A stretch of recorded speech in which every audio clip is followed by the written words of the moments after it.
Hi hello. ఈ వీడియోలో oats khichdi recipe చూద్దాం.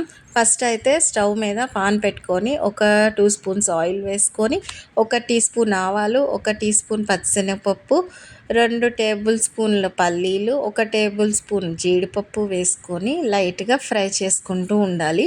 ఇలా ఫ్రై చేసుకునేటప్పుడు ఒక రెమ్మ కరివేపాకు వేసుకోవాలి. అది కూడా వేసుకొని లైట్గా కలుపుకుంటూ ఉండాలి. ఇలా కలుపుకున్నటప్పుడు ఒక చిన్న అల్లం ముక్క, ఒక రెబ్బ వెల్లుల్లి తీసుకొని చిన్నగా గ్రేట్ చేసుకొని వేసుకోవాలి. ఇలా వేసుకున్న తర్వాత ఒక ఉల్లిపాయ, ఒక క్యారెట్, ఒక పచ్చిమిర్చి, ఒక 4-5 బీన్స్, అలాగే 2 టేబుల్ స్పూన్ల పచ్చి బఠానీ వేసి బాగా ఫ్రై చేసుకోవాలి. ఇలా ఫ్రై అవుతున్నప్పుడు కొంచెం మూత పెట్టి ఉడికించుకోవాలి.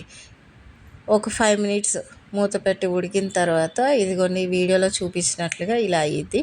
ఇలా అయిన తర్వాత 3 కప్పుల వరకు వాటర్ తీసుకోవాలి. 3 కప్పులు ఎందుకు తీసుకోవాలంటే నేను రోల్డ్ ఓట్స్ తీసుకుంటున్నాను. అది కూడా ఎందుకు అనేది చూపిస్తాను చూడండి. ఇలా 3 కప్స్ వరకు వాటర్ తీసుకొని లైట్గా ఉప్పు వేసుకోవాలన్నమాట. సాల్ట్ అనేది కొంచెం తక్కువ వేసుకుంటే మంచిది.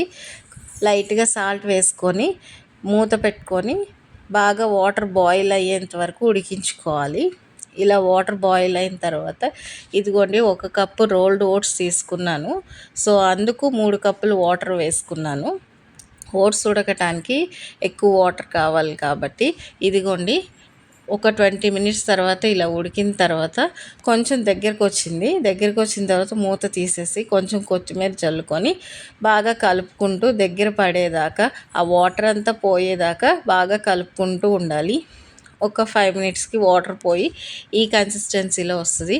ఇలా వచ్చిన తర్వాత స్టవ్ ఆఫ్ చేసేసుకొని మనం బౌల్లో వేసుకొని వేడివేడిగా తింటే ఓట్స్ కిచిడి చాలా బాగుంటుంది. ఇలా తినేటప్పుడు కొంచెం నిమ్మరసం పిండుకొని తింటే చాలా టేస్టీగా ఉంటుంది. మార్నింగ్ హెల్దీ బ్రేక్ఫాస్ట్ అనమాట. ఇలా తింటే వెయిట్ కూడా మనం ఎక్కువ కార్బోహైడ్రేట్స్ తీసుకున్నట్టు ఉండదు. చక్కగా చాలా బాగుంటుంది. Thanks for watching.